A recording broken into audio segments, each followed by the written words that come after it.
Guys, welcome back to Big O's channel, where there's a lesson to be learned in every single video. If you're new to the channel, check out the whole video. And if you're returning, respect and love. Can't do it without you. So you're thinking about getting married. Nothing wrong with it. I believe in marriage. But there are 5 things that I learned from my previous marriage that could probably help you out. Outside of YouTube, I also make blankets. Check out my Instagram. It should be popping up. There's blankets for everybody. It's a gift that could last a lifetime. If you're interested, hit me up on my Instagram channel and we can talk about it. So, 5 lessons that I learned from my previous marriage. Let's get into it. Be right back.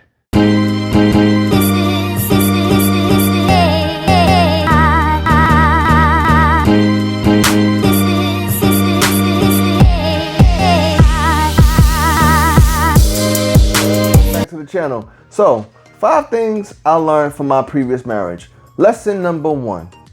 Make sure he or she has their papers. Make sure they are an American citizen. When I got married, the person I was dating at the time, she didn't have her papers, but she was going to a lawyer. Long story short, the day she got her papers was the day she stopped having sex with me. True story. True story. Make sure he or she has their papers. As a matter of fact, sidebar, there's some people who use that as a hustle. I know somebody who got paid $30,000 to marry somebody. She married the guy and she got paid $30,000. Somebody actually offered me $15,000 to marry them. All they had to do was live with me for about a year to look like we were married, and they were gonna give me $2,500 cash up front, say $500 cash after the 1 year. I declined. So make sure he or she has their papers. Make sure they're not using you as a come up to become an American citizen.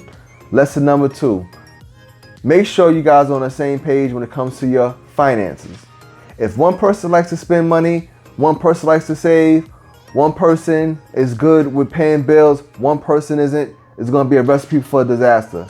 Make sure you guys come together and you guys are on the same page when it comes to finances. Please.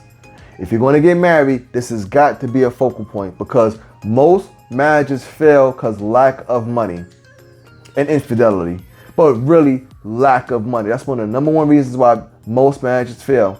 Lack of money. Make sure you guys are on the same page when it comes to finances. I would say if you're going to get married, make sure you guys have separate accounts and make sure you guys have a saving plan to pay bills, etc., etc. Very important. Lesson number 3 that I learned. Keep folk out your business. Keep people out your business. Whatever's going on in-house, keep it in-house. Okay? If something's going on in your marriage, you guys having problems, don't go talk to your single girlfriend, your single cousin, your mom and dad who might not even be married. Don't talk to somebody who never been married before. If they're single for a reason. I would strongly suggest going to a marriage counselor, go to somebody who's been married for 20 plus years. Don't talk to every and anybody, because they're going to give you bad advice. And most importantly, you're going to have too many people pulling and speaking into your marriage. A recipe for disaster happened to me. Lesson number 4. Make sure you guys are friends first. Make sure you guys are good, best friends. Not just good friends. You got to be best friends. This is the person you talk to, y'all laugh together. This is the person when something funny happens to you, you want to tell them, you want to text them. Something bad happens to you, you want to text them and call them. As a matter of fact, a good indicator that that person is marriage material, to be a good husband or a good wife, you guys could sit down, watch paint dry, and have a good time. Here's a good indication. You could be around that person, you're not like, I mean, sex is important. I'm not going to sit here in front. It's very important. However, you guys can sit down, talk, laugh. This is your ride or die. Make sure you guys are friends first. When I was married, my ex-wife, we were cool. But looking back, we weren't really friends. We were just cool.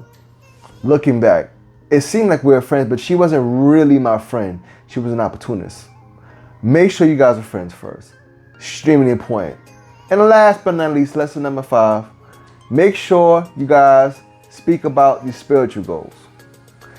If you believe in God, she don't believe in God, that's going to be a recipe for disaster. You can have fun, you can go out, you can probably be the best sex partners, but long term, you've got to talk about spirituality. If one person believes in God, one person don't, one person is Muslim, one person is Jewish, one person is Catholic, one person isn't. These are conversations you have to have. You guys want to be strong unit. They always say of the family that prays together stays together. Very important. So that's it, guys. 5 quick things I learned from my previous marriage that going into my next marriage, when I do decide to get married, I will learn and take into it. Because these are things that I wish somebody would have told me before I got married. But in my life, I only had one couple that I saw that had a successful marriage. And looking back, I should have asked them more questions, but I didn't. But I hope these things help. 5 things I learned from my previous marriage. I hope these help you out. If you're going into a marriage, definitely go into it with an open mind. Go into it with good intentions and not bad intentions. And with that being said, peace and love to the next video. Be safe out here.